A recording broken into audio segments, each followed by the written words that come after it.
आइए अब पढ़ते हैं अपना अगला करंट अफेयर्स। अगला करंट अफेयर्स आसाम मेघालय सीमा विवाद से 50 वर्षों से अधिक समय से ये कहानी चल रही है और ये तनाव बनता हुआ है। आसाम के पश्चिमी कार्बी आंगलोंग के टपाक गांव में एक 44 वर्षीय व्यक्ति की मृत्यु हो गई। आसाम के टपाट और मेघालय के लापांग गांव के निवासियों के बीच में विवादित सीमा है। पुलिस के अनुसार हिंसा तब भड़की जब लापांगप के ग्रामीण विवादित क्षेत्र में धान की कटाई हो रही थी और पीढ़ियों से चली आ रही है।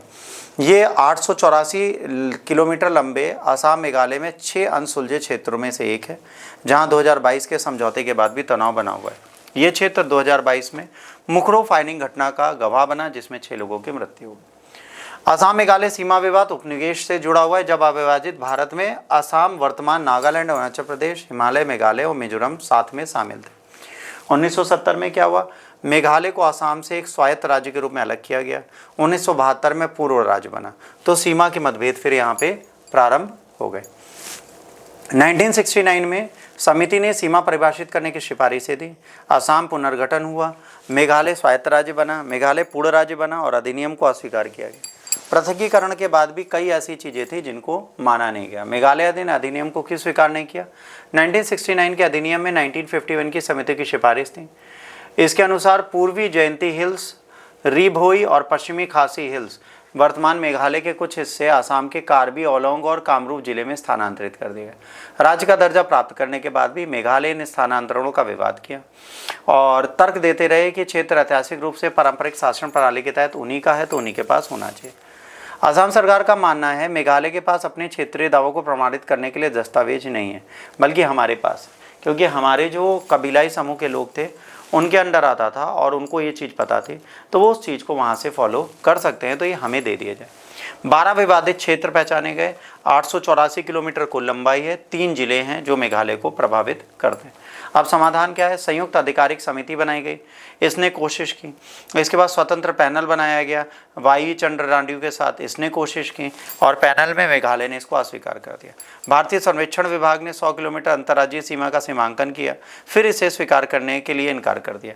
अब प्रॉब्लम क्या है? 2 राज्यों में से एक राज्य इनको स्वीकार नहीं करता, उसको लगता है सारा लाभ सिर्फ हम पाए, क्योंकि सीमा का विवाद तब खत्म होगा जब आप लोग आपस में मिलेंगे। देखिए, सीमा का विवाद कोई बहुत बड़ा विवाद नहीं होता। सीमा का विवाद सिर्फ एक ऐसा विवाद है जो हमें ये सिखाता है कि मानव भूमि जिसमें वो रहते हैं वो किसकी है। जैसे आसाम कहता है कि भाई मेरी बहुत सारी जनजातियाँ थी, इनके ट्राइब के लोग रहते थे, तो ये हमारी भूमि है, ये ऐतिहासिक रूप से हमारी है, इसकी मान्यताएं हमारी हैं, तो प्लीज़ हमें दे दीजिए। बाकी लोग कहते हैं हम आपको नहीं दे पाएंगे। यहाँ देना ना देना बात नहीं है, यहाँ पर बात है ये अगर आपकी भूमि है तो कैसे, और आपकी भूमि नहीं तो कैसे नहीं। अब ये भूमि अगर आपकी है तो आप उसको स्वीकार करिए। देखिए, ज़रूरी नहीं है कि सारी भूमि आपके पास आ जाए। आज भी आपके पास नहीं है। आसाम मेघालय दोनों आपस में क्यों लड़े? मेघालय कहता है हमें दे दो, आसाम कहता है नहीं दी। अब कोई भी राज्य अगर उसे अस्वीकार कर रहा है तो वहाँ हिंसा तो बढ़ ही रही है ना। समस्याएं घट रही हैं, बढ़ रही हैं। तो ऐसी समस्याएं जब बढ़ती हैं तो हमें क्या करना पड़ता है? एक पक्ष को अपने आप को नीचे करना पड़ता है। अगर एक पक्ष अपने आप को नीचे नहीं करेगा तो उसको लगातार हानि हो। तो प्रयास करना चाहिए एक पक्ष को नीचे होना। सरकार प्रयासरत है, सरकार काम कर रही है, बट आपको ये देखना आप नागरिक सुरक्षा में रहना चाहते हैं या नागरिक हानि के साथ। अगर आप नागरिक हानि ही चाहते हैं तो आप भूमि के पीछे पड़े रहिए, वरना 2 राज्यों को आपस में बैठ के इसका सुलह समझौता कर लेना चाहिए। अंतर्राष्ट्रीय सीमा भी नहीं है, राज्य सीमा में इतना बड़ा विवाद होने का कोई लॉजिक नहीं। अगर 884 किलोमीटर की भूमि क्षेत्रफल की बात है तो ये देख लो कौन सा राज्य उसको ज़्यादा विकसित कर रहा है। अगर दोनों में से कोई राज्य उसे विकसित नहीं कर पा रहा तो भूमि आज तक अनदेखी है, वहाँ के लोग आज भी तड़प रहे हैं और इन सारी वैश्विक नीतियों के चक्कर में वो फंसे रहते हैं और राजकीय मंशा और राजनीतिक मंशा में फंसे रहते हैं। 2011 में विधानसभा का प्रस्ताव आया था, उन्होंने कहा था सीमा आयोग गठन की मांग की थी, है ना। इसके बाद नोडल अधिकारियों को नियुक्त किया गया था, इन्होंने रिकॉर्ड किया, सारे रिकॉर्ड कलेक्ट किए, उसके बाद डिसाइड करने वाले थे कि इन चीज़ों में क्या किया जाएगा। जून 2021 में आसाम मेघालय ने वार्ता को आगे बढ़ाने के लिए दृष्टिकोण अपनाया। 3 क्षेत्रीय समितियों का गठन किया, जमीनी हकीकत की जांच, स्थानीय इनपुट का एकत्रित करना, व्यवहारिक समाधान तैयार करना। समिति की सिफारिश के आधार पर जनवरी 2022 में एक मसौदा तैयार किया गया।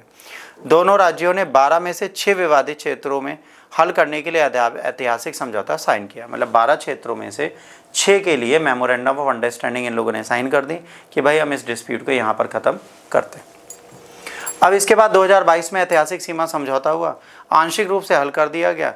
ठीक है। 884 में 12 विवादित क्षेत्रों में से 6 का निपटारा हो गया और बाकी अभी 6 बचे हैं।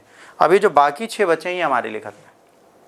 यहाँ पर आज भी विवाद चल रहा है, तो इस विवाद को कैसे खत्म करें, हम क्या करें कि विवाद खत्म हो जाए, इन सारी चीज़ों को समझने की आवश्यकता है जो काम करेगी। समझौता 36.79 किलोमीटर का कुल क्षेत्रफल है, 18 किलोमीटर का आसाम को मिला, विवादित भूमि में 18 किलोमीटर मेघालय को मिला, सीमा विवाद मुक्त है। अब सोचिए क्या हुआ, 70% सीमा विवाद मुक्त है, टोटल एरिया का आधा आधा आप लोगों ने रख लिया, बात खत्म हो गई। यही चीज़ आपको करनी है। शांति और स्थिरता आती है, जब भी कोई विवाद खत्म होता है तो उस क्षेत्र में शांति और स्थिरता आ जाती है, और ये शांति स्थिरता भविष्य के लिए आवश्यक होती है।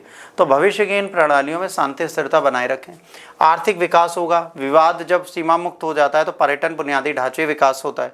यह समझौता पूर्वोत्तर राज्य के अन्य सीमा विवादों को सुलझाने का उदाहरण बन गया।